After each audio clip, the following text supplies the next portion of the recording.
السلام علیکم ناظرین، آج ہم بات کریں گے ARY ڈیجیٹل کی ڈرامہ سیریز کبھی میں کبھی تم کی۔ یہ ڈرامہ عکاسی کرتا ہے ہمارے معاشرے کے رویوں کی، مجبوری میں بندھے رشتوں کی، ان کی خوبصورتی سے نبھانے کی اور اپنوں کی تلخیوں کی۔ اس میں ہم کیا دیکھ رہے ہیں کہ کیسے جب مصطفیٰ اور عدیل کے ابا کی طبیعت خراب ہوتی ہے اور ان کو ہاسپٹل میں ایڈمٹ کروایا جاتا ہے اور ڈاکٹر بتاتا ہے کہ ان کی سرجری کے لیے 12 لاکھ روپیہ چاہیے۔ یہ سن کے مصطفیٰ بہت پریشان ہو جاتا ہے کیونکہ اس کے پاس اتنی بڑی رقم تو موجود نہیں ہے اور وہ اسی سوچ میں ہے کہ یہ سب کچھ کیسے ارینج ہوگا۔ شرجینہ اس بار بھی مصطفیٰ کے ساتھ شانہ بشانہ کھڑی ہے اور اس مشکل کی گھڑی میں وہ اس کو کہتی ہے کہ وہ اپنی جیولری بیچ دے گی اور ابا کی سرجری کے لیے پیسوں کا ارینجمنٹ ہو جائے گا، لیکن مصطفیٰ اس کو کہتا ہے کہ پہلے میں اپنے کمپیوٹر اور موبائل سب کچھ سیل کر کے دیکھ لیتا ہوں، اگر تو ان سے 12 لاکھ روپیہ اکٹھا ہو گیا اور کچھ اپنے دوستوں سے ادھار لے لوں گا تو آخر میں ہم دیکھیں گے کہ جیولری کو بیچنا ہے یا نہیں، لیکن اگر میں جیولری کو بیچوں گا تو میں سب کچھ تمہیں نیا بنا کے دوں گا۔ ناظرین، اس سے ہمیں یہ بھی پتہ چلتا ہے کہ مشکل حالات میں کس طرح سے ہسبینڈ اور وائف جو ہیں وہ ایک دوسرے کی ڈھال بن جاتے ہیں اور ایک دوسرے کے کیسے کام آتے ہیں۔ بجائے اس کے کہ مشکل کی گھڑی میں ہم کسی کو اکیلا چھوڑ دیں، اس ڈرامے سے ہمیں یہ سبق بھی ملتا ہے کہ کس طرح سے ہم اپنے لائف پارٹنر کا ساتھ دے کر اس مشکل سے اس کو نکال سکتے ہیں۔ عدیل کو بالآخر پتہ چل جاتا ہے کہ اس کے ابو ہاسپٹل میں ایڈمٹ ہیں اور ان کو ہارٹ اٹیک ہوا ہے۔ وہ اور رباب فوراً پہنچتے ہیں پاکستان واپس اور ہاسپٹل پہنچ کر دیکھتے ہیں کہ اس کے ابا تو ایک عام سے ہاسپٹل کے جنرل وارڈ میں ایڈمٹ ہیں۔ یہ دیکھ کر عدیل کو بہت غصہ آتا ہے اور وہ غصے سے مصطفیٰ کو کہتا ہے کہ کسی ڈھنگ کے ہاسپٹل میں تو ابا کا علاج کروا لیا ہوتا، اور اسی دیر میں رباب کہتی ہے کہ میں ڈاکٹر شاہ سے بات کرتی ہوں اور انکل کے سارے ایکسپنسز، ہاسپٹل کے اخراجات میں خود اٹھاؤں گی۔ دراصل یہ بھی رباب کی ایک چال ہوتی ہے عدیل سے اور نزدیک ہونے کی، ورنہ تو اس کو عدیل کے پیرنٹس سے کوئی کنسرن نہیں ہے اور وہ تو اپنے سے نیچے درجے کے سب لوگوں کو حقیر سمجھتی ہے، لیکن فی الحال وہ ایک ڈرامہ کر رہی ہے کہ اس کو عدیل کے پیرنٹس کا بہت زیادہ احساس ہے۔ عدیل مصطفیٰ کو کہتا ہے کہ کیا تمہیں یہی ہاسپٹل ملا تھا ابا کا علاج کروانے کے لیے؟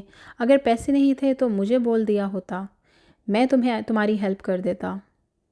اور مصطفیٰ ابھی کوئی جواب نہیں دیتا، لیکن شرجینہ کو یہ بات بہت بری لگتی ہے۔ شرجینہ جو ہے وہ اس ٹائم سب کی خدمت اور اطاعت گزاری میں مصروف ہے، کھانے بنا بنا کے ہاسپٹل لے کے آتی ہے، لیکن اس کی یہ اطاعت اور اچھائی کسی کو نظر نہیں آتی۔ الٹا عدیل کی ماں ہر وقت اس کو تانے اور کڑوی باتوں سے اس کا استقبال کرتی ہے۔ شرجینہ چپ چاپ یہ ساری باتیں سہتی رہتی ہے اور مجال ہے کہ وہ پلٹ کے اس کوئی آگے سے جواب دے دے۔ مصطفیٰ عدیل کو بتاتا ہے کہ یہ ہاسپٹل بہت اچھا ہے، اس کے ڈاکٹرز بھی بہت زبردست ہیں، مگر عدیل کو وہ جھڑک دیتا ہے اور کہتا ہے کہ میں اپنے ابو کو پرائیویٹ ہاسپٹل میں شفٹ کرواؤں گا۔ پہلے تو عدیل کے ابو جو ہیں وہ نہیں مانتے اس بات پہ، لیکن پھر وہ اپنے بیٹے کی بات مان جاتے ہیں۔ ناظرین، یہاں پر ایک پیسے والا بیٹا جو ہے وہ خدمت کرنے والے بیٹے پر بازی لے جاتا ہے۔ یہی ہمارے معاشرے کا المیہ ہے کہ جس کے پاس زیادہ پیسہ ہے بس بات اسی کی سنی جاتی ہے۔ اور عدیل کی ماں کے دل میں بھی مصطفیٰ کے لیے کوئی جذبات اور کوئی پیار نظر نہیں آتا، ایسا لگتا ہے جیسے مصطفیٰ اس کا بیٹا ہی نہیں ہے۔ بچوں کے درمیان اس قدر فیورزم جو ہے وہ بچوں کے اندر کمپلیکس کا باعث بنتا ہے۔ ہمیں اپنے بچوں کے درمیان کبھی بھی اس طرح کا فرق نہیں کرنا چاہیے، اور اسپیشلی اگر فائنینشلی کوئی بچہ اسٹرانگ ہو تو اس کو کبھی بھی اس پہ ترجیح نہیں دینی چاہیے جس بچے کے حالات اچھے نہ ہوں۔ ماں باپ کو تو یہ باتیں زیب ہی نہیں دیتی، اور اس طرح کی ٹاکسک باتوں سے بچوں کے فیوچر تباہ ہو جاتے ہیں۔ ان کے ذہنوں میں یہ بات ہمیشہ رہ جاتی ہے کہ ہمارے ماں باپ نے ہمیں کبھی امپورٹنٹ نہیں سمجھا۔ مصطفیٰ اپنے بھائی کی اور ماں کی باتیں سن کر بہت دکھی ہو جاتا ہے، لیکن شرجینہ اس کو پھر بھی حوصلہ دیتی ہے اور مصطفیٰ کو بتاتی ہے کہ وہ فضول اور نکمہ نہیں ہے اور وہ اپنے والد کا اپنی بساط سے بڑھ کر علاج کروا رہا ہے۔ عدیل اماں تو رباب اور عدیل کی تعریفوں میں زمین و آسمان کے کلابے ملاتی ہے۔ دوسری طرف سرجری آخر ہو ہی جاتی ہے اور کامیاب قرار پاتی ہے۔ عدیل بہانے سے شرجینہ سے بات کرنے کی کوشش کرتا ہے اور شرجینہ اس کو اگنور کرتی ہے۔ لگتا تو ایسے ہی ہے ناظرین جیسے عدیل کو اب پچھتاوا ہو رہا ہے شرجینہ سے شادی پر انکار کرنے پر، کیونکہ رباب سے شادی اور سٹیٹس کے لیے اس نے شادی تو کر لی، لیکن رباب جس طرح کا ایروگنٹ اور ڈومیننٹ نیچر رکھتی ہے، عدیل کے لیے اب یہ درد سر بن رہا ہے۔ اور ویسے بھی وہ عدیل کو اپنے پاؤں کی جوتی سمجھتی ہے، اور دوسری طرف شرجینہ جو ہے وہ مصطفیٰ کے پڑھے لکھے اور کوئی جاب نہ کرنے کے باوجود اس کی بہت عزت کرتی ہے۔ لگتا تو ایسے ہی ہے جیسے عدیل جو ہے وہ شرجینہ کے مصطفیٰ سے شادی کرنے پہ بالکل خوش نہیں ہے۔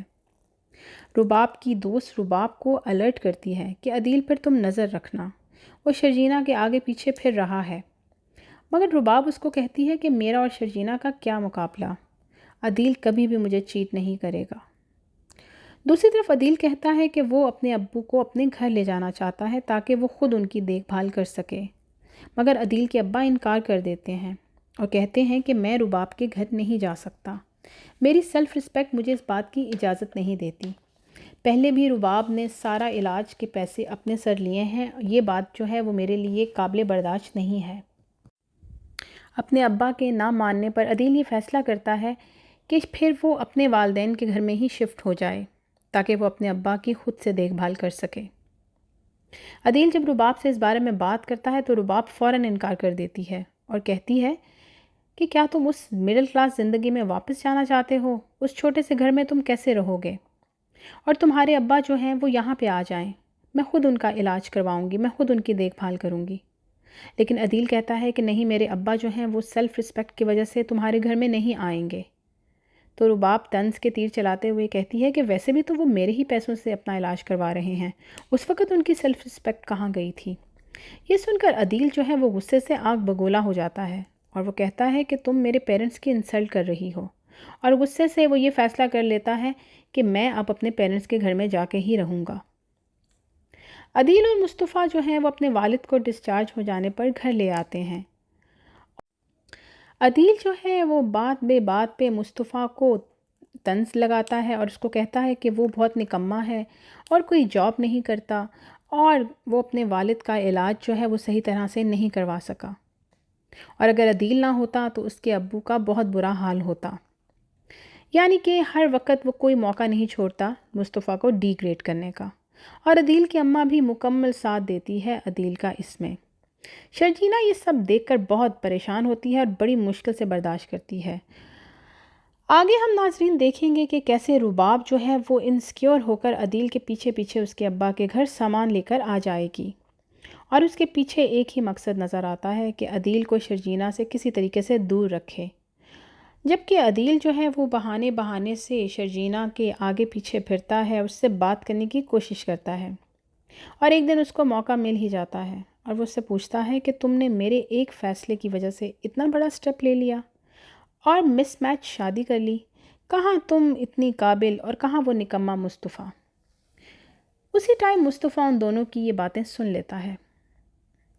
عدیل اور کہتا ہے کہ تم دونوں تو ایک دوسرے کے لیے کمپیٹیبل ہی نہیں ہو، تو شرجینہ اس کو منہ توڑ جواب دیتی ہے اور اس کو بتاتی ہے کہ کمپیٹیبلٹی کیا ہوتی ہے یہ میں نے مصطفیٰ سے شادی کے بعد سیکھی، اور مصطفیٰ کے ساتھ وہ بہت خوش ہے۔ اب ناظرین، مصطفیٰ اور شرجینہ کا مضبوط ہوتا ہوا رشتہ، شرجینہ کی مصطفیٰ کے لیے ناز نخرے اٹھانا، گھر والوں کی خدمت، اور رباب کا ایروگنٹ بیہیویئر اور ہر وقت کی ڈکٹیشن عدیل کو یہ سوچنے پہ مجبور کر دے گی کہ مصطفیٰ کتنا خوش نصیب ہے جو اس کو شرجینہ جیسی پیاری سی شریک حیات ملی، اور اسے افسوس ہونے لگتا ہے اپنے فیصلے پر۔ اب آگے کیا عدیل مصطفیٰ اور شرجینہ کے رشتے میں درار ڈال پائے گا، اور کیا عدیل کے مسلسل طنز کے تیر مصطفیٰ کب تک برداشت کرے گا؟ شرجینہ رباب اور عدیل کا اس گھر میں رہنا کیسے برداشت کرے گی، اور کیا عدیل اپنے مقصد میں کامیاب ہو جائے گا؟ یہ سب اپڈیٹس جاننے کے لیے ہمارے ساتھ رہیے گا، ہمارے چینل کو سبسکرائب کیجیے گا۔ اللہ حافظ، تھینک یو سو مچ۔